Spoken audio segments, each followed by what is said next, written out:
This is the Wharf Terraces, located near Lady Macquarie's Chair and the Sydney Modern Art Gallery. It's 4 strata schemes, including a marina and a commercial car park, and it's been investigating renewable energy and EV charging for a number of years.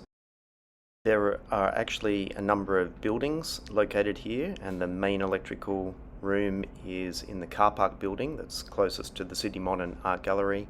They had 3-phase apartment meters for each of the 34 apartments, and a number of owners had started to install electric vehicle charging. So they needed a more comprehensive plan on how to build out an EV charging backbone. They've been looking at solar power since 2019. In 2022 they did apartment metering, and they looked at using the Allume Energy Solshare, which is a system which allows you to share solar power into the individual apartments. In 2024, a new design came up with a 78 kilowatt shared system for the 34 individual apartments and a 22 kilowatt common area solar system with a 24 kilowatt hour battery from Energizer to power electric vehicle charging.